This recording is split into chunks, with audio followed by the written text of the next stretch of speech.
Good. Okay. Good evening, everybody. The time is 6:02 p.m. I'd like to call the November 12th, 2020 Planning and Zoning Commission meeting to order. I will ask staff to call the roll.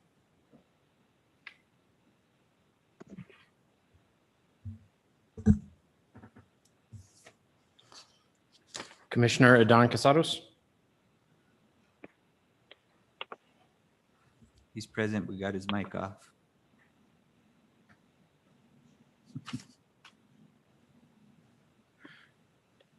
Oh, you'll have to unmute yourself, Commissioner Casados. One more click.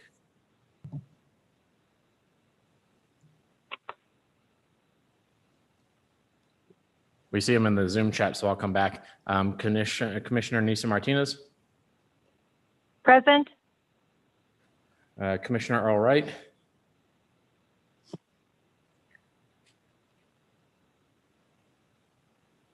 Present, sorry.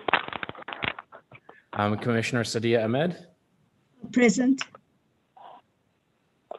Commissioner Clyde V. Hill. And I do not see him on the Zoom either. And then Chair Eric Martinez. Present. Mr. Chair, we have a quorum. Thank you, Mr. Director Hubler. I'd like to also note the members on attendance, since this is a Zoom meeting. We also have, that I can see here, Peter Dwyer with NCRTD. There's also another phone number online. I'm not sure who it is. I believe that's Catherine Bennett, our applicant.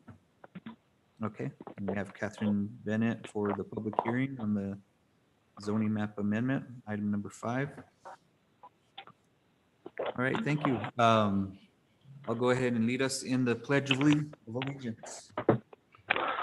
Pledge allegiance to the flag of the United States of America, To the republic for which it stands, one nation, under God, indivisible, liberty and justice for all.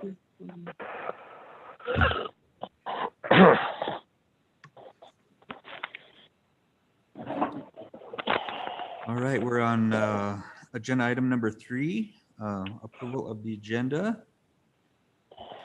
Are there any changes from staff? Mr. Chair, I'd request that we remove from the approval of minutes, the October 8th minutes, the incorrect set was provided. My apologies. So we could carry those. Okay. So remove. Any other changes? No other changes. Commissioners, any changes? Okay, seeing or hearing none. Do I have a motion to approve the agenda as amended? Motion to approve the agenda as amended. There's a motion by Commissioner Martinez. Do we have a second?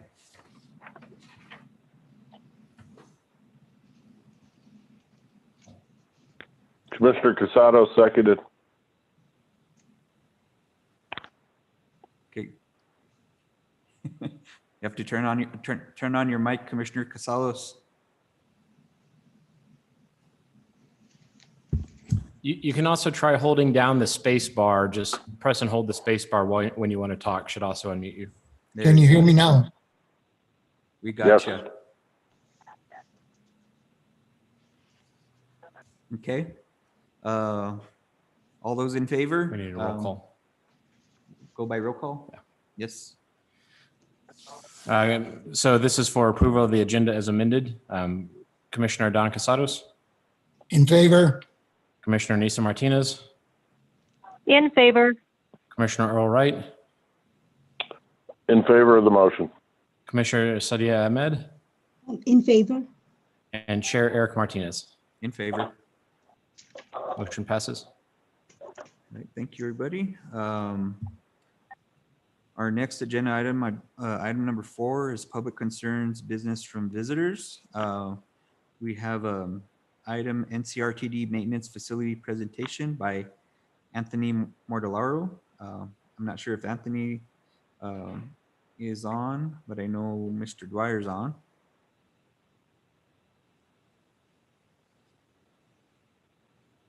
Mr. Dwyer, you have the floor. Thank you. Can you hear me speaking? Yes, sir. Okay, I wasn't sure if Tony was going to join the call tonight either, but I'd be happy to give you a brief presentation on the current status of the maintenance facility. And then if you need more information, I would defer to your staff because they're very well versed in the project. So let me just say a few things and keep it as short as I can. The project has been going consistently up in cost, and we just opened the bids on the project on Monday. We're looking to see whether we have to rebid the project at this time. We don't know whether that's going to be required or not. As far as the zoning concerns, I think Mr. Mortellaro presented this to the city council last week or the week before, and they didn't seem to be too concerned about the impacts on the neighborhood or zoning issues or those kinds of things. The main thing to know, I think, about the impacts of the project on the neighborhood are that it's going to have a security fencing all the way around, and then we'll do block wall just adjacent to residential neighborhoods so that it's screened from the residential neighborhoods. The project only uses the front 7 acres of the district's property. We just bought 3 acres of property from the Lakes family just last June. But that property is just going to be used as a basically area to do phasing for the construction, so that we'll use it for parking, maybe for storage of construction equipment or vehicles, things like that, but it's not going to actually be developed. The developed land is the existing parcel of land, which if you've ever been, back behind the McDonald's, you'd be familiar with our land. It's fairly extensive. It's about 7 acres and has the existing Blue Bus building on it. But what we're going to build is a maintenance facility and wash bays and, of course, fueling stations. Our hope is that the fueling stations can lead to some bulk fuel purchases and that perhaps we can join in partnerships with other public entities in the Espanola area on fuel to reduce fuel costs in the future. We also did get a grant for an electric bus, so a series of electric buses. So we'll be installing equipment to lift the heavy batteries from the electric bus, as well as equipment to charge the electric buses. I think it's 1 bus and 2 other electric vehicles that we're going to be operating. And that's our first ever electric vehicles. They'll be, of course, operating in the Espanola area because they don't have a great range and we need to keep them near to the charging stations. Other than that, the project design and the design materials should be in your packet or can be presented to you by your staff. They're very aware. They've been at all the project meetings, so they can explain to you or answer your questions about design considerations and that sort of things. Is there anything else that people would like to know about the project? Commissioners, do you have any questions for Mr. Dwyer? I'll start with Commissioner Casados. Probably just a completion date. Completion date? Right now, it's uncertain because of the bid process. I haven't spoken to Tony about what we're going to do about the bids, but the bid came in higher than estimated, and we only had 1 bidder on the project, so it's a single bid project, and the bid came in high. That could definitely impact the completion date. The plan was to begin construction this spring and be done within a year, but that may be set back considerably if we have to go out to bid again and do it over.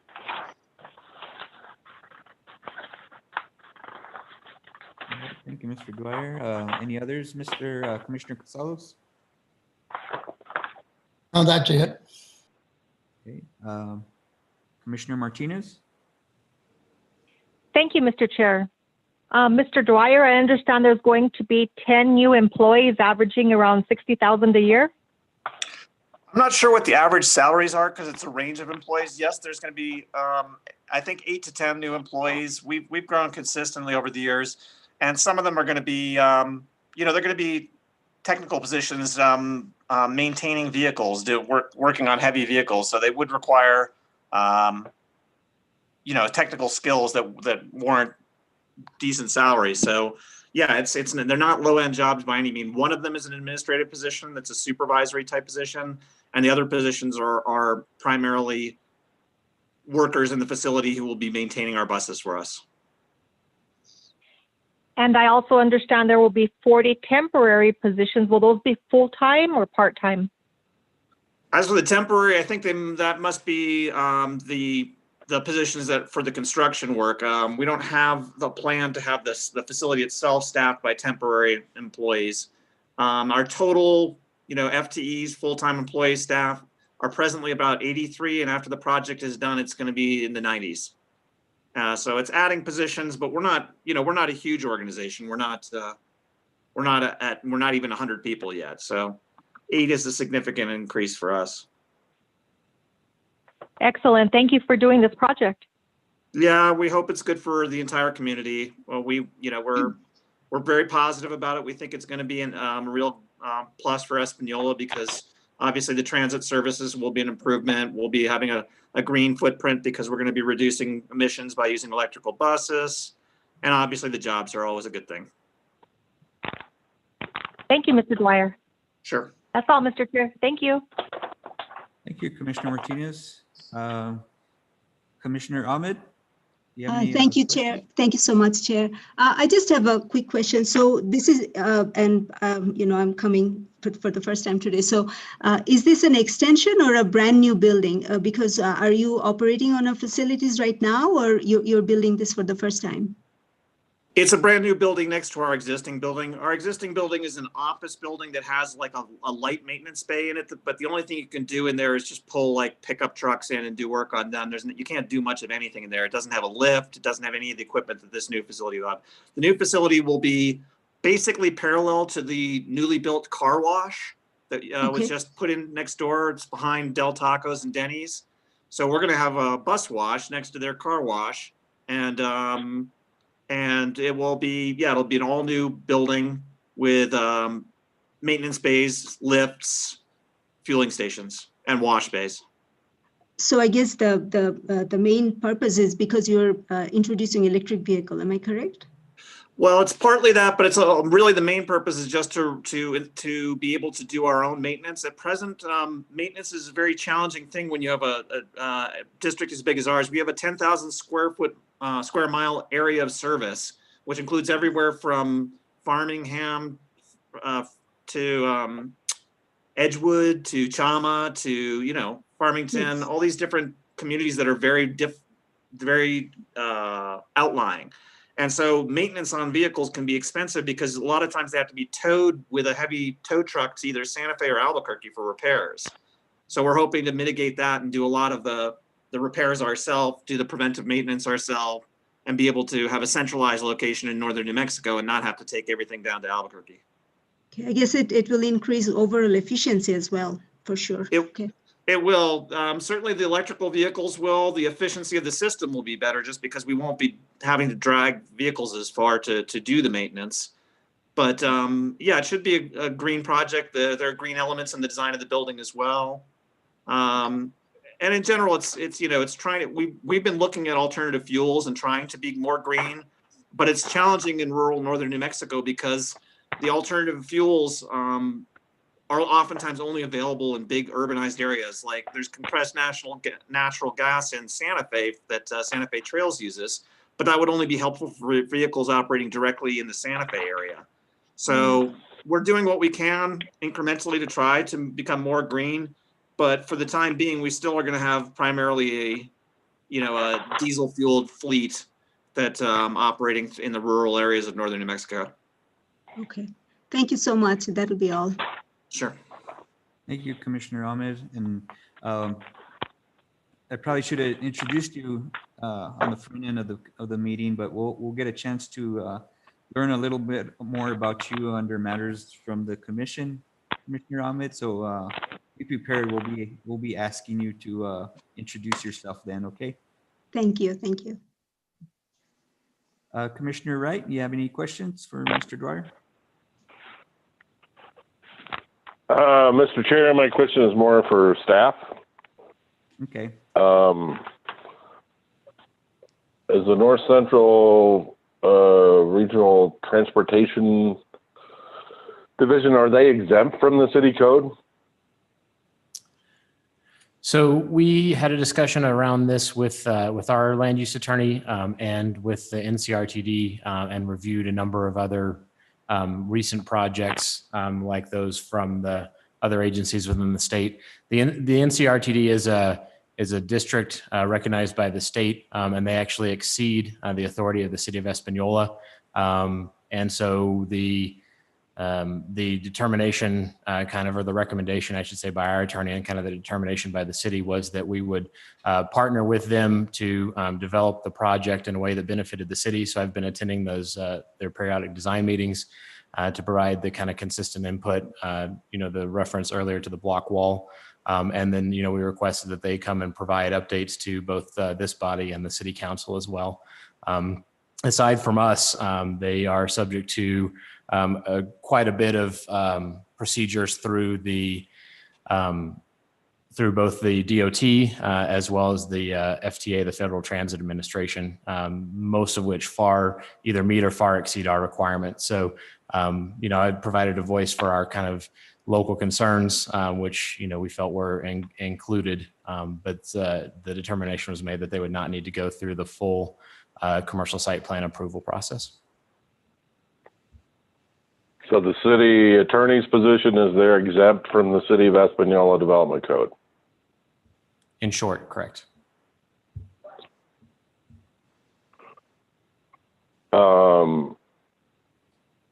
What's the composition of their board? I can answer that if it's okay with you. Our board consists of 17 elected officials. The city of Espanola is represented by Dennis Tim Salazar. Rio Arriba County is represented by a new county commissioner. I can't recall his name right now. The tribes and pueblos, we have 5 of them that are members. They each have people on our board. It's elected officials with alternates who are non-elected officials. So, for example, Tomas Campos usually attends our meetings on behalf of Rio Arriba County. It's basically all the local governments within our service area, which is the 4 counties of Los Alamos, Santa Fe, Rio Arriba, and Taos are all invited to be members on the board. Our board chair is Dan Baroni, who's a state legislator at the moment, but is principally the mayor of the town of Taos. And we have all kinds of large and small communities on our board, represented on our board. It's a very, it's a big board with 17 people.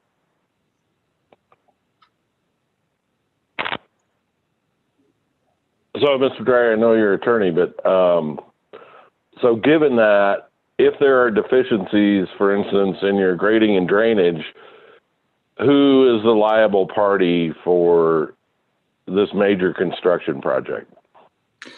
We have to get a certificate of occupancy from the State of New Mexico Constructions Industries Division at the end of the construction. I don't think they'll do field inspections and that kind of thing, like as we go. And as it happens, when we built the existing building, we did have great grading and drainage problems. We had to completely redo our parking lot because there was, although we had sampled the soils in advance, for some reason the water table there was just wonky, and we ended up having a parking lot that was like a swimming pool. Had to spend another $900,000 redoing the parking lot. So we're aware of those kinds of problems, and we do have to deal with them. It's all taxpayer money. It's the same as other public entities. We're using taxpayer money, so we are beholden to the state of New Mexico, to the FTA, to the taxpayers, and we have a GRT increment that funds us, which is similar to what Espanola would have. So we're a similar kind of entity. It's just we're a regional transit district as opposed to a municipality. But that's the nature of us. We do get checked on by the state. We also do have a construction manager that we hire, and the FTA has people checking on us for our construction because so much of the money in the project is federal money. So there's a number of checks and balances there, but we'd be happy to have any involvement of the city's staff that they care to have involved. We'd be happy to have. We'd have the city's a key member, obviously, of our organization. And if I could just respond quickly to that point, that was one of the other, aside from the block wall and security fencing that was referenced, the kind of groundwater and drainage issues, based on what I know and what we know as a city of recent development in the area. That was one that I mentioned at the very first meeting, and one that FTA quickly latched onto.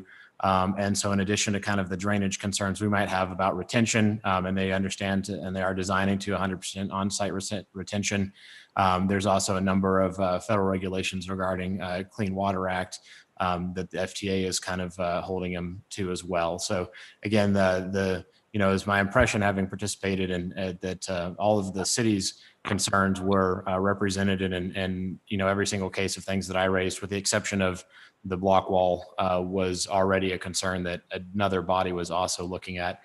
They do have an engineering firm.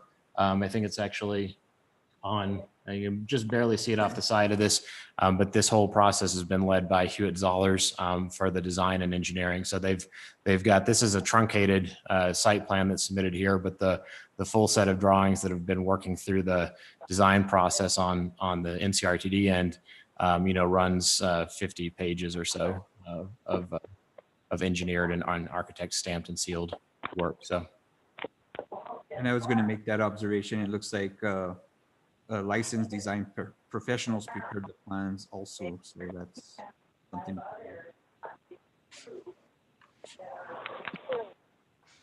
Well, no, and I appreciate that, but that's my concern of not getting review. Because I understand the construction problems with the soils that are there. That's not really my concern. My concern is drainage and runoff from a site that's essentially massively impermeable surface.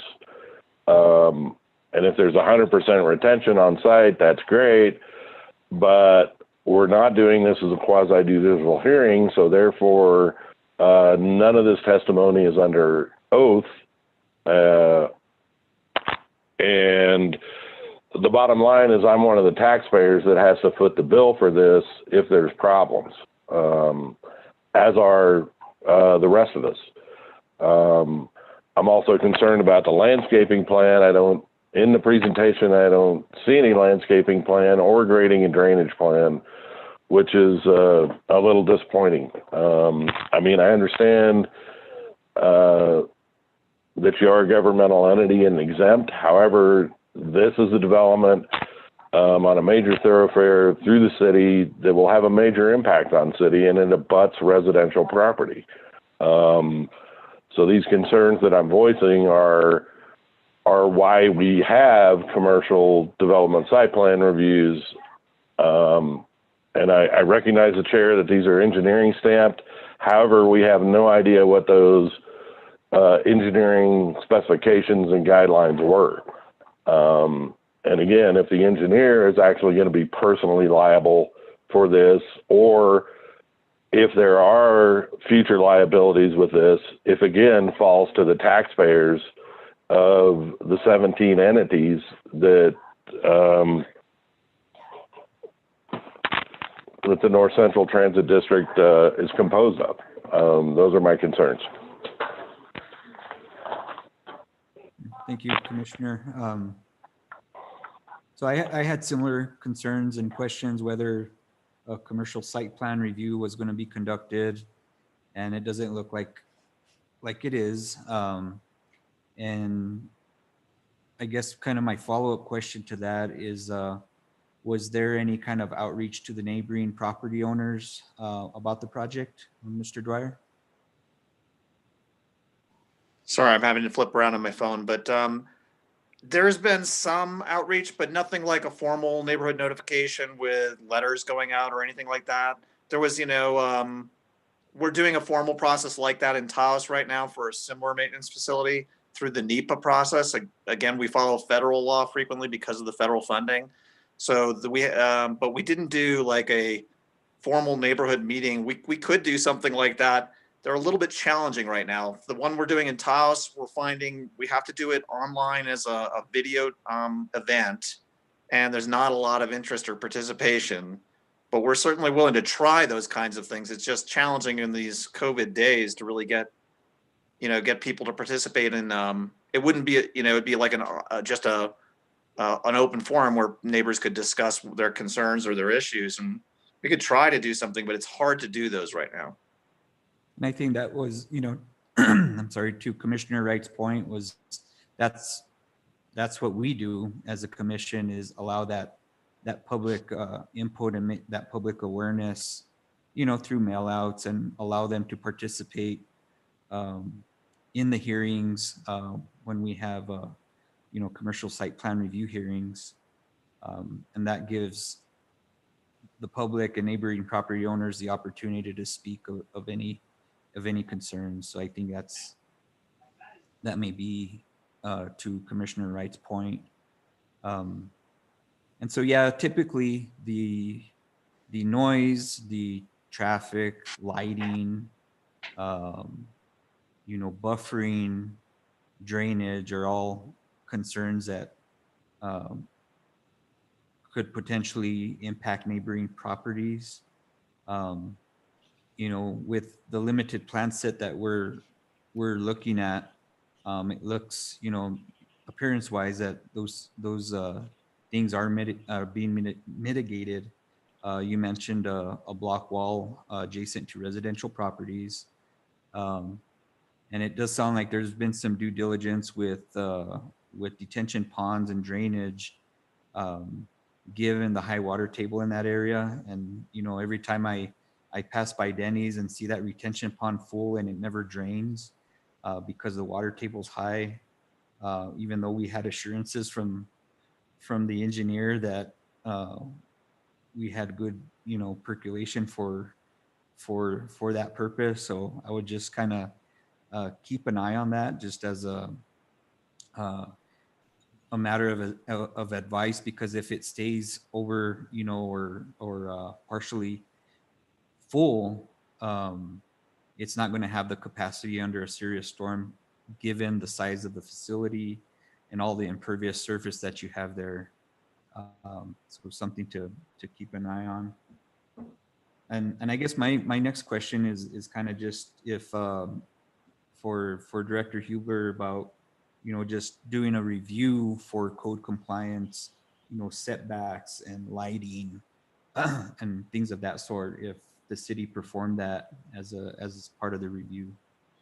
Yeah, that's part of what I've been doing as they've gone through the plan sets, is kind of checking those basics and everything's in compliance. And I did share that information early on, both with NCRTD and with several of their reps from Hewitt Zollers. They contacted us about a variety of things, including obviously the access and utilities. So we've had, ongoing conversations, not only with my office, but other offices within the city. And I do have a fuller set of plans. I think, in fact, I got the last 100% design plans that were part of which were included in here. So I can forward that whole plan set out to the commission for those of you that are interested in reviewing those. The points are well taken about, review, and I'll save my thoughts on our engagement with the entities like this for a different time. But it is certainly something that, our office is taking seriously, is to try and provide meaningful collaboration with NCRTD as they work through this process. Yeah, and I bring up, if it's, in substantial code compliance, because, I believe the current NCRTD building may not meet our current setbacks, just kind of looking at the aerial view. So that's why I ask, if buildings were set back, in accordance with our requirements, and we have proper buffering, the lighting is going to be such, where it's not impactful to adjacent properties, and it's night sky compliant, and all those things that should meet our code. So it sounds like that has been performed, that review has been performed, and they've accepted that your input in that regard for, meeting our code requirements. That's correct. So far, everything that they've submitted that I've looked at has met our requirements, correct? or indicated that they'll be doing so. Yeah. One thing I do want to compliment you on, Mr. Dwyer, and the design team is the sustainability component of the building, and that's and that's a very good thing. Just wondering, is the building going to be LEED certified? It is not going to be LEED certified simply because that adds a ton of cost. And what we do is we build to LEED standards, but we don't get the certification because it's just basically the certification costs you an extra $40,000, and it's just a piece of paper. So it will be built with LEED standards in mind. I'm not sure what level of LEED it will be built to, but it will not be certified just as a cost saving measure. I wanted to mention a few other things that. Yeah, our existing building was existent before we moved into it. It was a tire store. And it was a steel metal building, and we didn't change the footprint. So the existing building it is what it is. It's whatever it was when we bought it. It wasn't something we built. We renovated it, but we didn't change the footprint. In terms of building to City of Espanola codes, we'd always be interested in looking at that. And I could certainly look at that myself and make sure that, that we're trying to do everything to code. As far as the drainage issue goes, it is concerning what you're saying about the adjacent properties and their drainage issues, particularly in light of our past history of having drainage issues with our own site, our parking lot, and the front of the property. So that's just something we're going to have to keep an eye on. There is plenty of room for on-site detention. We do have plans for future development of the property with some affordable housing, possibly workforce housing, and a park and ride. So we wouldn't want to take up the entire future developable area with detention ponds if it was at all possible. But we definitely don't want flooding on our land or adjacent properties either. So we're cognizant of your concerns, and we'd be happy to take them down. If you have specific concerns, I would suggest you share them with Richard, and then Richard can talk directly to the design professionals that we employ so that we could get changes made. Okay. Thank you, Mr. Dwyer. Are there any other questions from the commissioners? Mr. Chair, I did have one further question. Okay, Commissioner Wright? So the properties you acquired from the Yakes family, are you aware if any of those properties had water rights? Yes, the 3 acres that we purchased most recently this summer did have water rights, and we were we required them to transfer them at the time of the closing, and they never did. So it's on my follow-up action list is to talk to Mr. Akes. We're talking Vernon Akes, who lives in Albuquerque, and administers, I don't know what portion of the Akes estate he ministers, but he was the one doing the deal for this properties. So yes, we do have water rights that we are trying to get as a part of the closing on that 3 acres. Were they specifically severed in the deed that you have? The difficulty was that, and this is just what I've heard from Vernon and his people and the realtors, is that there's a block of water rights that goes across several properties which have been already subdivided and sold, and so there needs to be an allocation done by acreage of those water rights. I couldn't even tell you which ditch they're off of, but they're off of one of the ditches there, and they're just not. They haven't been quantified and enumerated, so that needs to be done in order for them to transfer them to us. They were. I don't know where the water rights came from originally, but they were associated with all that big Akes property that we're getting a chunk of. So these were surface water rights? Yes. And I realize you don't have to answer this question, but what's the NRCT's intention to do with those water rights should they obtain them?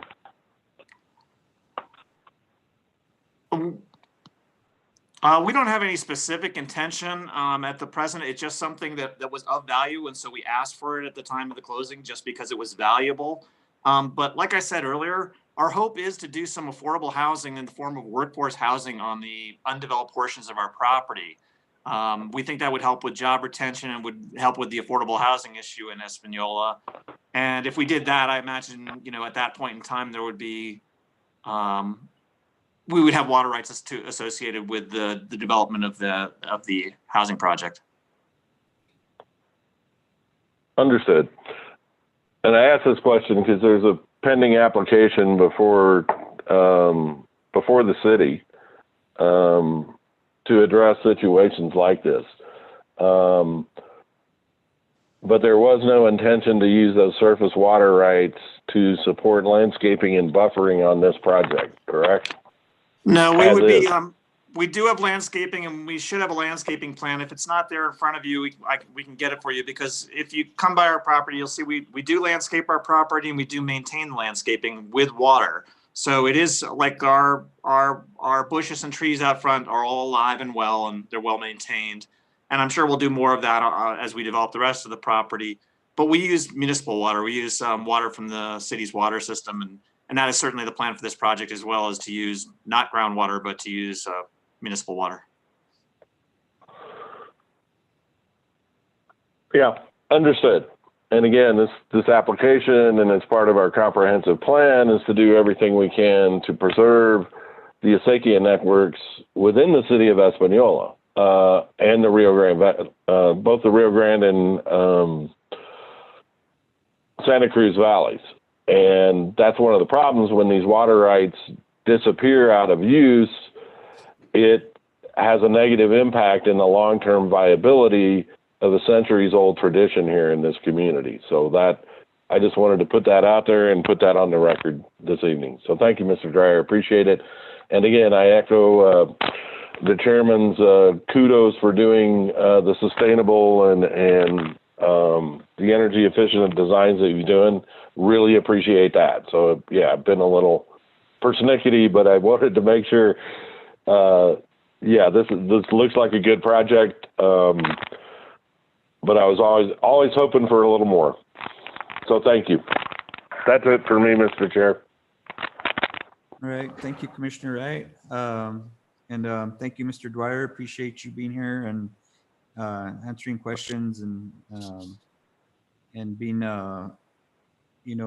open to the commission's comments on the matter. So thank you. Sure. Again. Thank you for having me. And, anything we can do to help Espanola, Espanola is our core of our system. That you are the heart of our system. So it's important. Espanola is very important to us. Thank you. All right. We will move on to item number 5 of the agenda, items for consideration, new business. Let me go ahead and read a statement about this part of the agenda. So the following case is quasi judicial in nature, and the hearing will be conducted under provisions required by the New Mexico Court of Appeals. This requires the identification of parties and the swearing in of all those who wish to provide testimony. The opportunity of cross-examination to ask questions will be provided to all parties. So it is 6:41. We'll open the public hearing at this time for item number 5, number 1, case number 2020-14, zoning map amendment. Catherine Bennett, applicant, requests a zoning map amendment to property currently addressed as 125 Rincon de Estela. The subject property is located in the R1 Rural Residential District. The applicant is proposing to rezone this property to include it in the Santa Cruz Plaza Historic District. All right, commissioners. Commissioners, is there anyone who has a conflict of interest or that has had ex parte communications related to this case? So I will call upon you individually to answer. Commissioner Martinez. No, Mr. Chair. Thank you. Commissioner Ahmed. Chair, Mr. Chair.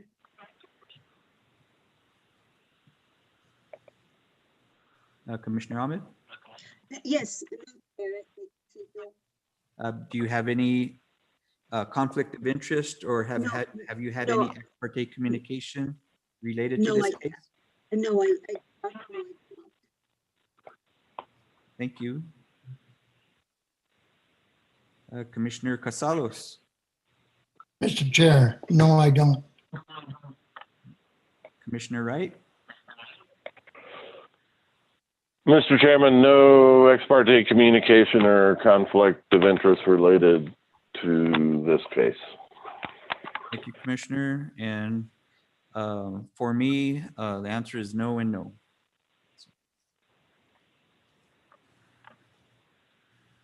So let's see, since this is our one and only case, we can go ahead and identify and swear in the parties. So we have Miss Bennett on the line. Is that correct? Are you there? Yes, I'm here. Can you hear me? Yes. So let's go ahead and swear you in. Do you swear or affirm that the testimony you give will be the truth? Yes, I do. Thank you. We'll go ahead and swear staff in. Mr. Director Hubler, do you swear or affirm that the testimony you give will be the truth? Yes, sir, I do. All right, thank you. And we still don't have any other participants, correct? No other parties on the call or in the lobby here, or in the meeting room, I should say, or at the city. Okay. Thank you, Director. All right, so we'll start with staff presenting the case report. Thank you, Mr. Chair. Ms. Catherine Bennett approached our office about development on this property, and in particular, her interest in guaranteeing that all future development on this property be consistent with the surrounding Santa Cruz Plaza Historic District. I'm going to go ahead and scroll down to the aerial map at the end of the packet, just because it provides a really good kind of point of reference. So this is the structure that's on the property now.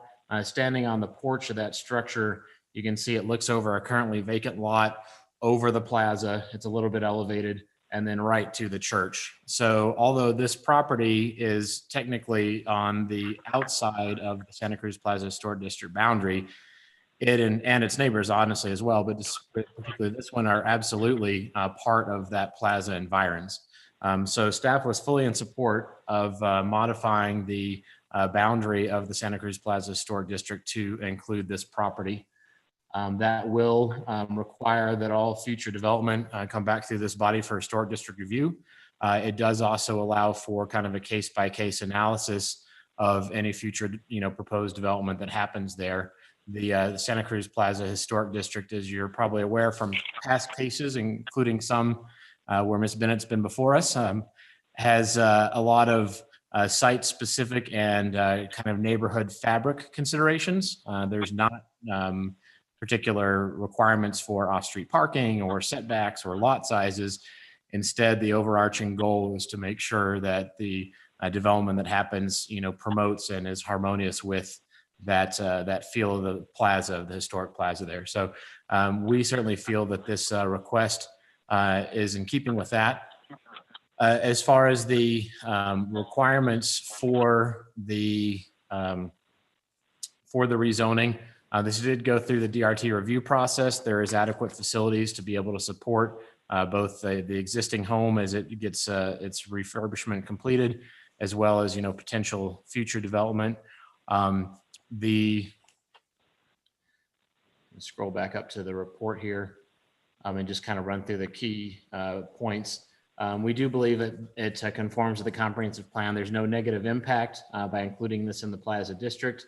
And as I indicated, the surrounding properties and even this one have a use. This is an old Adobe home. It's been renovated by Ms. Bennett. It had, and she'll speak to this, I'm sure, had some pretty substantial interior damage.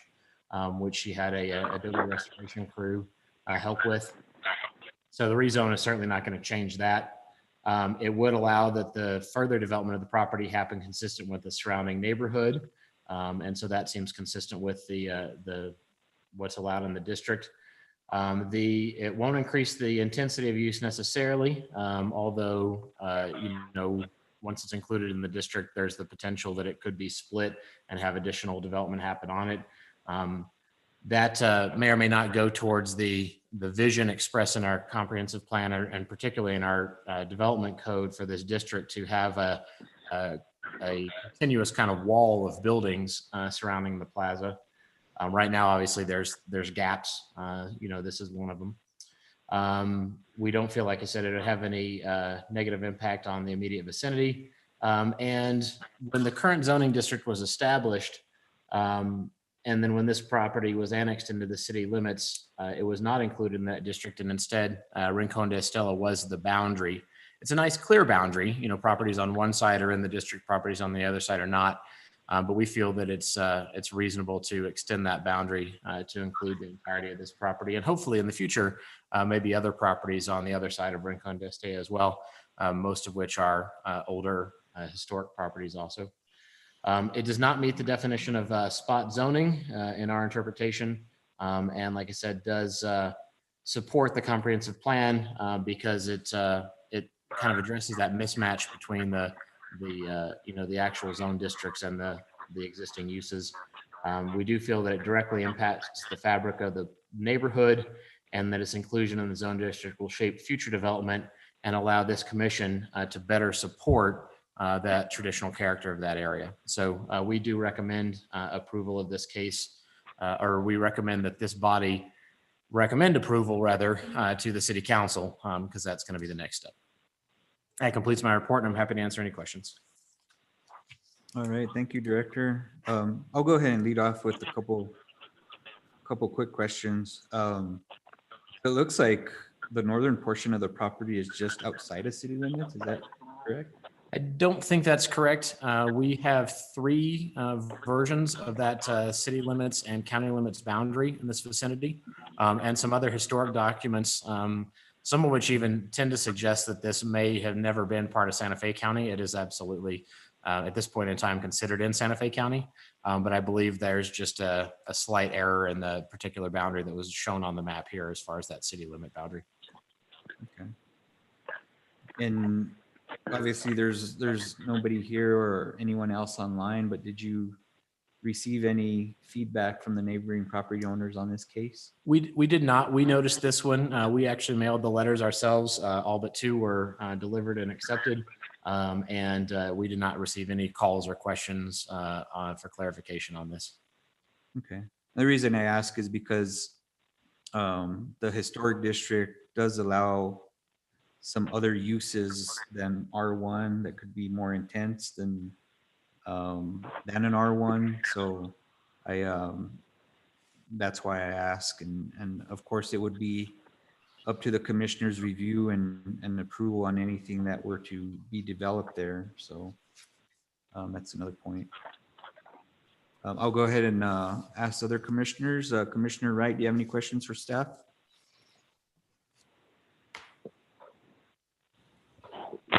Yes, Mr. Chair. Director Hubler, what's the full extent of this historical district?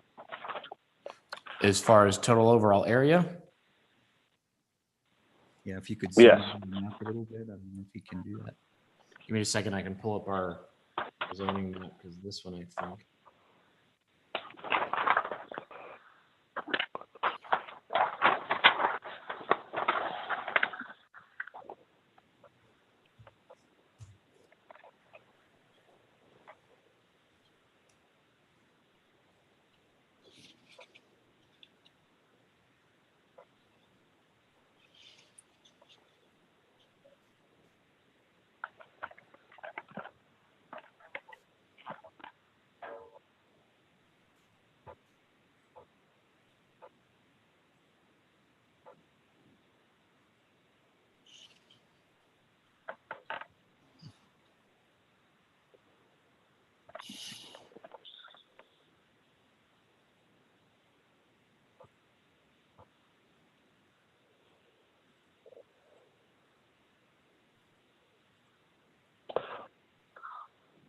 And it actually wasn't the area that I was concerned with. It was the overall context of the district within the fabric of the city.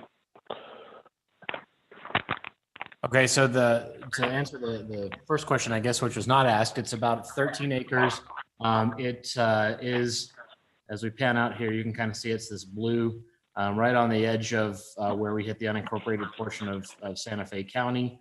It's got residential, predominantly R1 to the south and east of it, and then our much denser R6 to the north. This purple here is the ROI that is the McCurdy complex, the McCurdy Schools complex. Does that answer your question? I'm not sure I understood the question. Well, it's coming again from the work on the comprehensive plan that talked about expanding this district. And there was a recommendation to take it all the way up to La Jolla.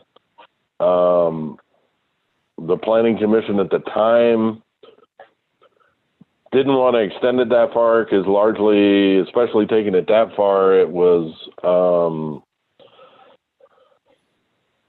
there's athletic fields there.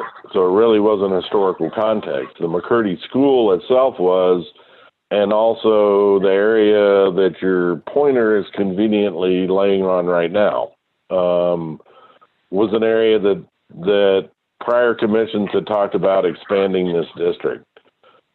So my question is, why are we doing a one-off sort of spot zone property versus taking a comprehensive look, as was called for in the comprehensive plan, to expand the Santa Cruz Historic District? So we were evaluating this based on the application. We did not have it on our to-do list, or at least not on the top of our to-do list, to include lots of other properties, and particularly based a little bit, I guess, on the last multi-property rezone hearing that we had in last month. I guess my thought would be that I'd rather play it a little bit conservative on expanding those districts at this point in time. Certainly no one else has expressed an interest to our office since I've been here in being included. And the McCurdy Ministry folks are working on a number of different potential visions. Their master plan that came through about the same time as the comprehensive plan was coming through, which was reviewed by this commission and also presented to the city council, had a lot of redevelopment that would not have been consistent with the historic district. So that particular chunk of property is certainly leaning away from maintaining that historic fabric at this point in time. Well, no, and I understand that, and I was a sitting commissioner for those discussions. And that was actually discussed with the McCurdy folks in terms of what those impacts would be and if they were interested in pursuing that designation. So yeah, I guess I'm just disappointed we aren't looking at this in a comprehensive approach to actually looking at implementing the comprehensive plan that was adopted now 3 years ago.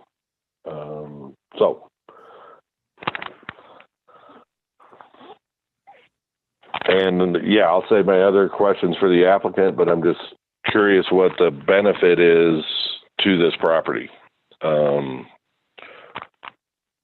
I understand there's expanded uses allowed in the district, which is a good thing. That's something that we're looking at or have been discussing, that because of the restrictions in the use tables and our antiquated zoning, that's something that needs to be addressed citywide. Because we have zoning that does not fit the fabric of our community.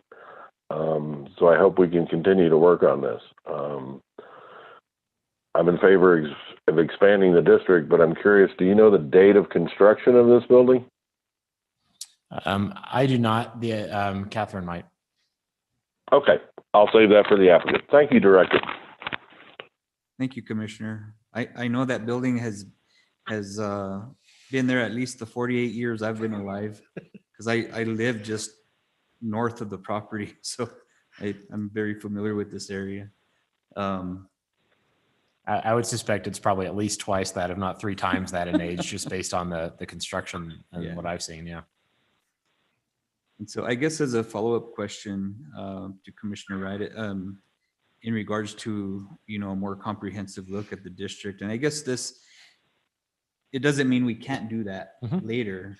It's just that this application from Ms. Bennett came through as a kind of a one-off, and that's why we're being presented with it tonight. Correct. And I guess Director, she also owns property on the south end of this district where it borders 76.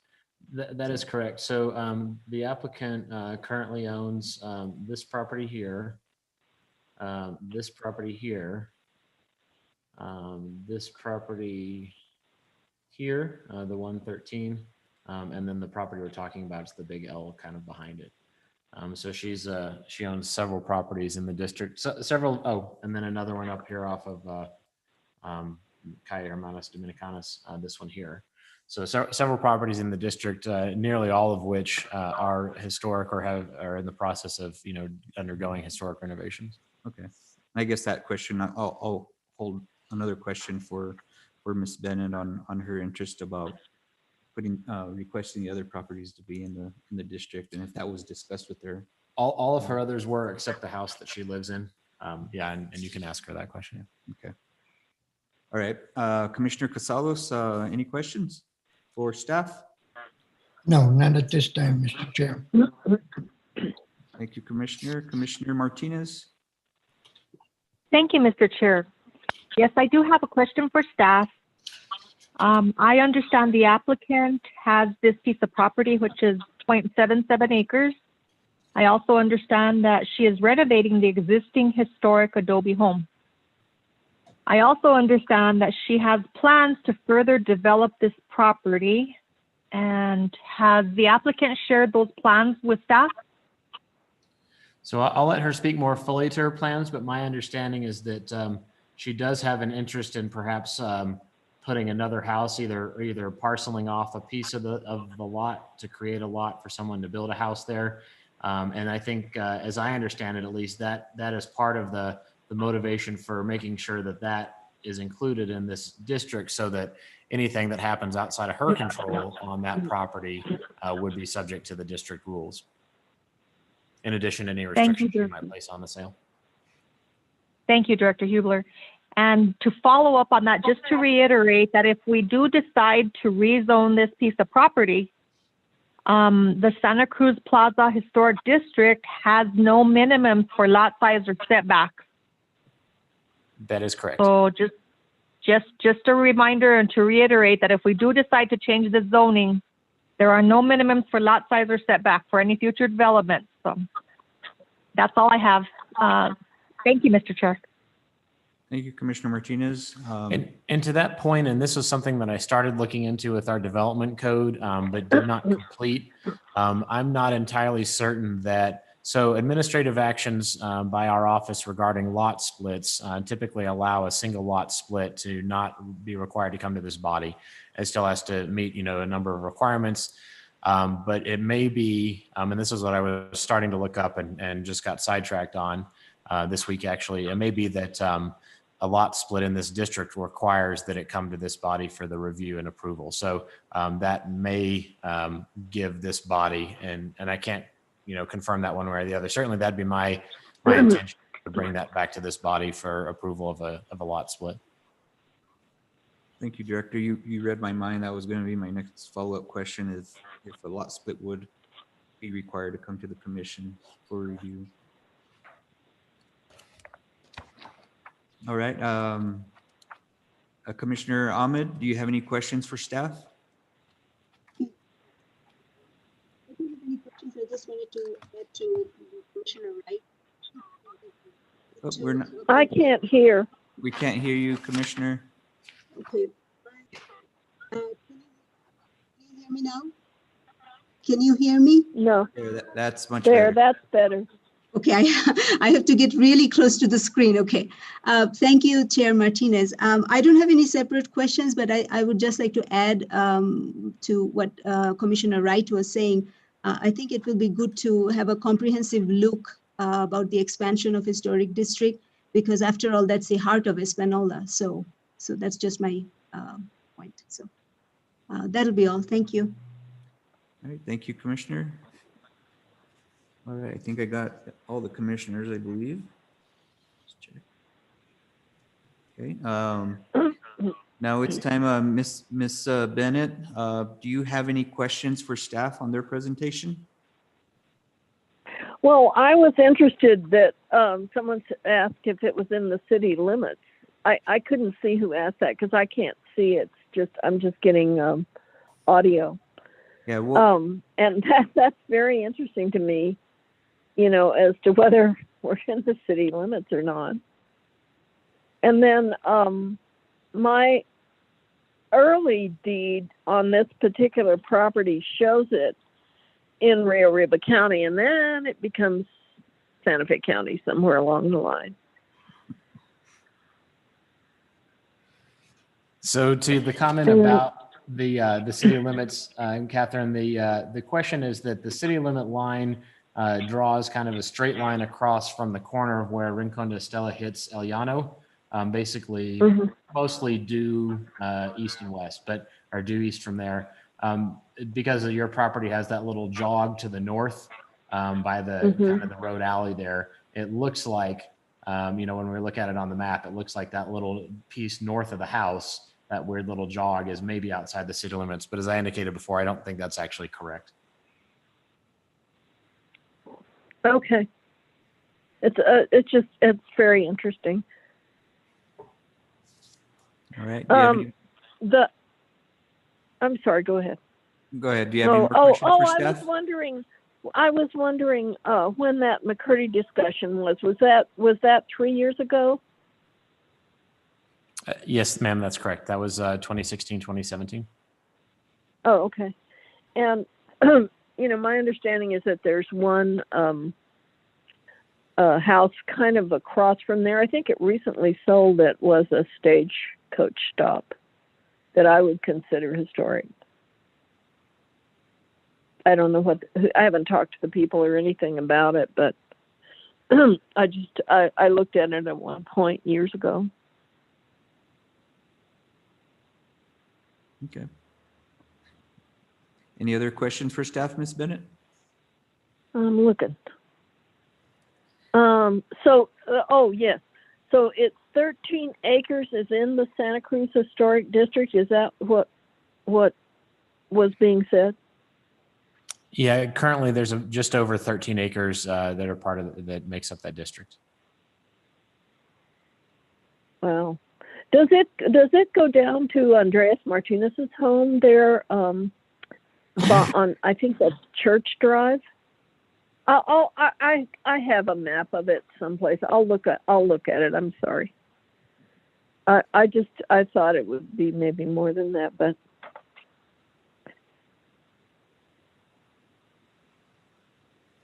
Okay. So it looks like you're next, Miss Bennett, to present. okay. And if you could state your name and address for the record. Yes, this is Catherine Bennett. I live at 113 Rincon de Estrella, or Estella, depending on who you talk to. Or La Cruz Drive, if you're with the famous electric. I've been here about 20 years now. I grew up in Old Town in Albuquerque, and I had no idea about the rich history of this place when I first got here. And I opened a little coffee house up there at 1451 Calle Dominicanas. And the people from around here who came in would tell me about it and tell me how, you don't know about how wonderful this place is, and tell me stories about it. And I just fell in love with this place. And I had no idea that this was what I was going to be doing for the rest of my life, but I really feel like it is. And, you know, my home is historic. This place is historic. It's Santa Cruz. It's the heart of Santa Cruz, not Espanola. And, you know, I just discovered more stuff about the little house there that's the property that we're talking about today. The beams inside, some of them are round, some of them are square, but the square ones are hand hewn. And so, you know, I figure that house is over 100 years old. And I did major extensive work to save it so far. If you go and look in the inside, and any of you are welcome to come, it looks like nothing has been done. But we had a wall. I had these people from Okewinge who are experts in adobe restoration. They do churches and homes all over the Southwest. They came and looked at the inside. The water had been running in there for a year from the previous owner who never turned it off. And it had wicked up the walls 4 feet. And they came in and they shored it up all the way down the middle on both sides. And then the wall fell in the kitchen living room. And if they hadn't have done that, the ceiling would have fallen, the roof would have fallen, and I could have never, ever afforded to fix it. So we've done a lot of work on internally. We've put a foundation under part of it. We've built up the walls where they were very badly damaged. We took out probably 2 feet of mud out of the inside of that house and piled it up in the backyard. And you know, and then, you know, I was finished with the other place, and then COVID hit. And so I really don't have any money to do anything right now at all, but I am dedicated to getting all of this place around here, around in my area and around the Plaza area, historic, because I think that will bring life into this place and identity into this place. And I think that all these buildings, including my home, which isn't, I don't know how that line got drawn, but my home is some of it's 200 years old too. And I'm not sure where I'm going with that piece of property up there with dividing it off or selling it, a part of it to anybody, or developing another house there. I just want to have that option, and I would never ever, you know, sell it to anyone or have anyone else build on it that didn't follow my rules as well as the historic rules of you know, the city. And I think there needs to be a museum here, and maybe that's a possibility at some point. You know, I've got a big plan, big vision, and very little money right now. So any help that you can offer, I would, you know, I really have appreciated working with the city. And I think that things that they wanted to do, or that the way they wanted it done, that I didn't want to do it that way, has worked out. And I began to understand the wisdom of some of your decisions. And date of construction, so yeah, it's a couple of 100 years old. There's shards of pottery all over back there, and there was an Indian tribe. There were 2 Indian tribes on this plaza at one point. And one was Tano. And I found pottery there from the 1600s and the 1700s. And that's an archaeological exploration. that probably wouldn't take a lot of money and that I could probably get some help with before I do any kind of building there at all. So that's kind of where I stand and what my vision is. Thank you, Ms. Bennett. We'll go ahead and ask commissioners if they have any questions for you. We'll start with Commissioner Wright.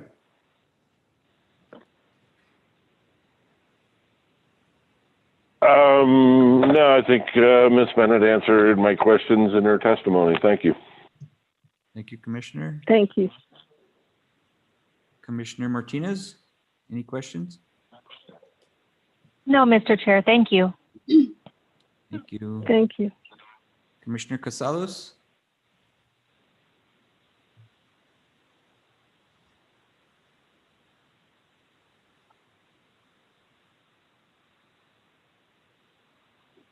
Commissioner Casados, there you go. Not at this time, Mr. Chair. Thank you. Thank you. Commissioner Ahmed, any questions? Thank you, Ms. Bennett, for your presentation. So do you have any plan to dedicate your property to a museum at some point? I've been thinking about that. Seriously, I have my one daughter who lives here, also in Santa Cruz, has values historic as well. But I think that might be a really good idea to donate part of it, you know, into a trust of some sort that, you know, that would continue on after my life is over. Okay. Bless your heart. Thank you. That's Mm-hmm. Thank you. Thank you for asking that. Thank you, Commissioner. And I guess I just kind of follow up to what I was asking Director Hubler. Since you own properties just to the south of this lot, do you have intentions to look to bring those lots into the historic district as well? Well, I think the only one that isn't in is my house. And I will bring that in at some point. And also the little lot where the at one time the mercantile was, that little lot, that's already in historic, isn't it? Right in front of the right west of the property we're talking about. The one just west is correct. Director Huber has It the is? map on the screen right now. We're looking at it. Yeah, the only one that Miss Bennett owns that's not included currently is the one where she resides at 113 Rincon de Estela, which is directly south of this property. Can you point that out again? Just Yep. for my. There is a property between them. The property we're talking about has this dog leg, and then this one here. That's the one where her house is. The 119B and 113. 113 is her. 113 is her. Yep. That's where I live. Yeah. Okay. And the other south are other owners? That's correct. Okay. Okay. And I think you already answered this in your presentation that you don't really have any other plans for the property at this point other than renovating the existing structure, correct? Yeah, due to COVID, you know, I took out a loan on my house, you know, mortgage on my house to do the restoration of the little 4 units. And I don't want to lose this house. So, you know, I've just got to be very, very careful with my money. So, you know, everything's on hold, you know, because of COVID right now. Okay. Thank you, Ms. Bennett. So at this point, since we don't have any neighboring property, I'm sorry. Staff, do you have any questions for the applicant? No questions. Okay. Thank you, Director. Okay, since we don't have any neighboring property owners or anybody from the general public here, we can skip that. And if the applicant, Ms. Bennett, you'd like to make a final statement, you have the opportunity.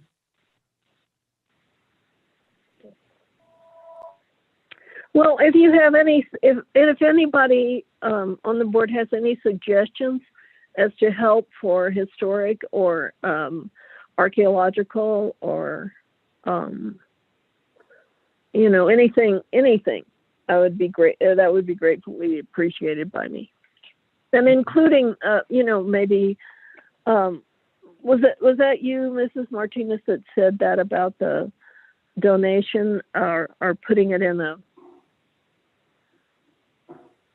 That might have been Commissioner Ahmed, I believe. Oh, okay. Yeah, so, if you have any suggestions as to what you feel or would be a good place to do that, I'd be interested in that too. The State Historic Preservation Office is always a good starting point to start Yeah. the conversation. So I'd say maybe that. And they were out here, weren't they? Was that who came out here? They have been out there to look at the plaza before with our office about a year ago. Yeah. Yeah. Okay. Yes. Okay. Great. Yeah, I'll call them again. Okay. Well, thank you, Ms. Bennett. Thank you all very much. So now we'll go ahead and close the session for public comment. We'll and entertain a motion from the commission or any other discussion you might want to have before a motion is made. Commissioner Wright?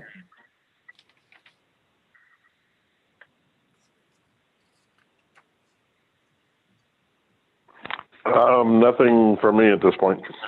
Okay. Commissioner Casados? Nothing for me at this point either. Commissioner Martinez? Not at this time, Mr. Chair. Thank you. And Commissioner Ahmed? Thank you, Chair. No, I'm fine. Nothing from me. Okay. Would anybody like to make a motion on this case?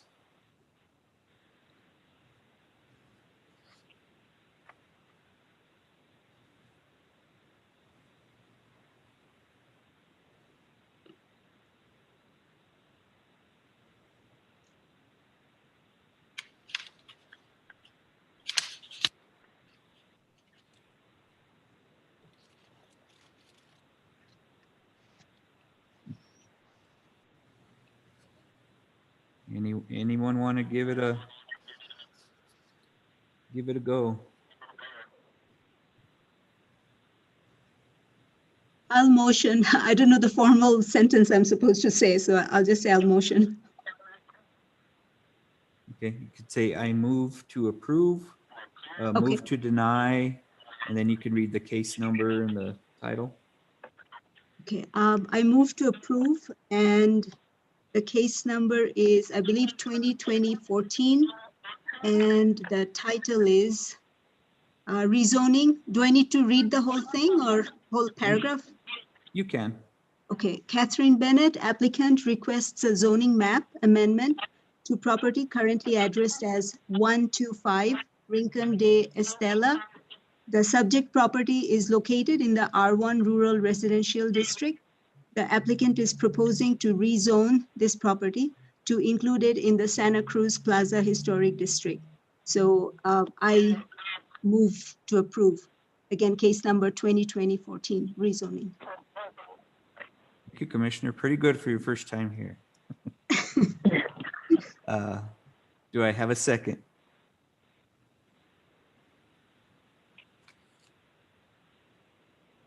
Mr. Chair, I'll second that motion. All right, we've got a motion and a second by Commissioner Casados. Is there any discussion?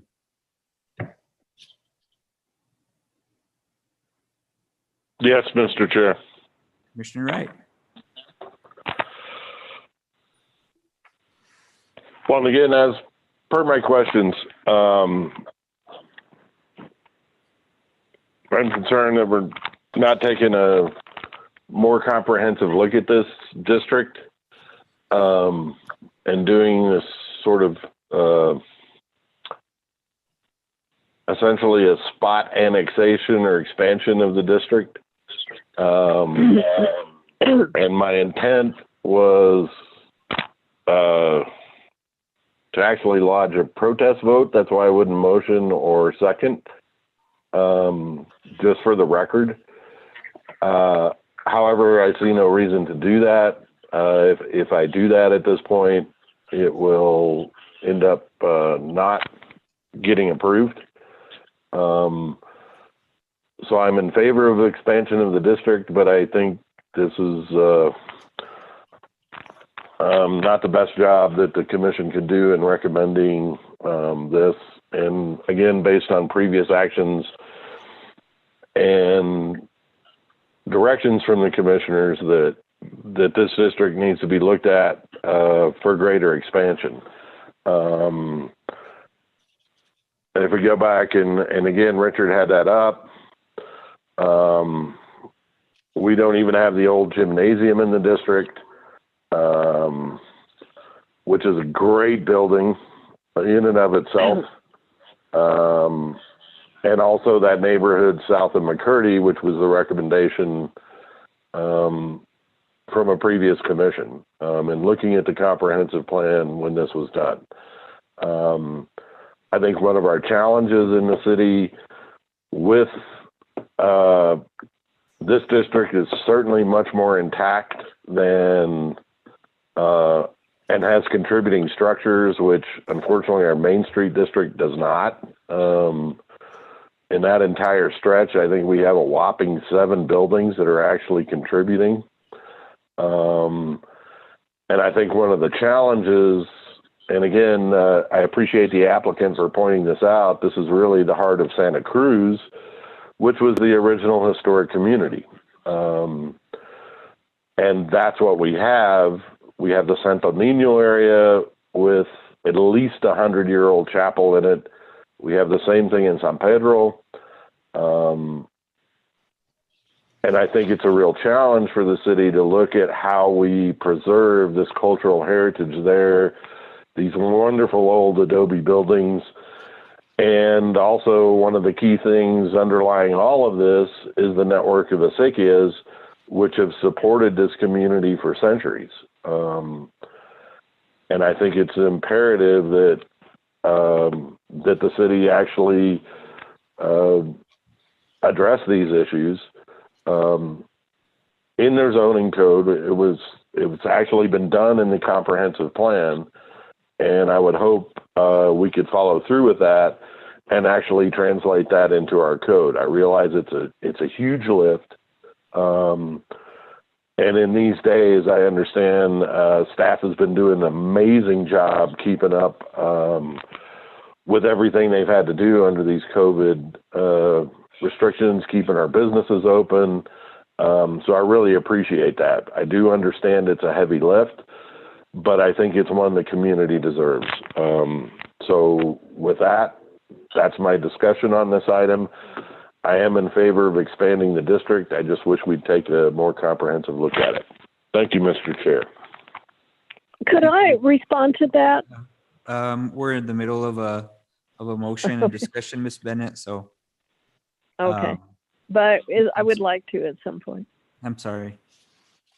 So we'll any other commissioners? Well, I'll go ahead and I just want to agree with everything you said, Commissioner Wright.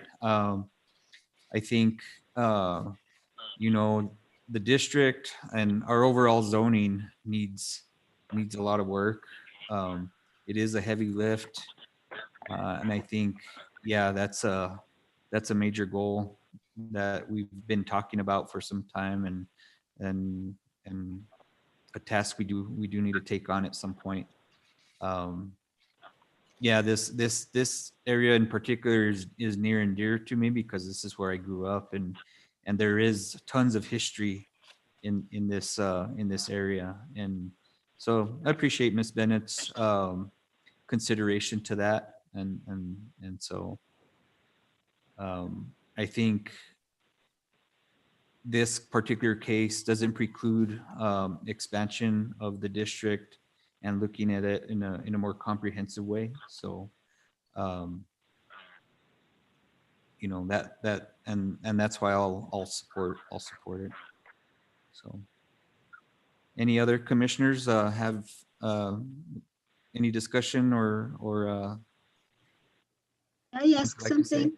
May I ask something? Commissioner Ahmed? Yes, so if we were to think about it, and let's say we expand and we take a more comprehensive look, so whatever the zonings are around this historic district, if they're rezoned under the historic district, so will that be any way negatively impact the current residents or not really? And that was the point of one of my questions earlier about if I asked staff if they received any input from neighboring property owners, because the historic district does allow uses, more intense uses than just the R1 district does. Okay, And so there is that potential. Those uses the allowed uses are listed in the code. okay. I don't know, Richard, you summarized some, I think, in the staff report. They could range from bakeries, barbers, small grocers, offices, studio, galleries. So things of that sort. So it's more advantage than disadvantage if it's rezoned under historic district. It allows more uses than Yes, an yes. R1 currently. Okay. And Thank you, thank you. there are no minimum lot sizes in the historic district, or setback requirements. It would all have to come back to the commission. Whatever a property owner in the historic district proposes to do would have to come before the commission for approval. Thank you so much. Thank you. You're welcome. Any other discussion? All right, I'll ask staff to do a roll call vote.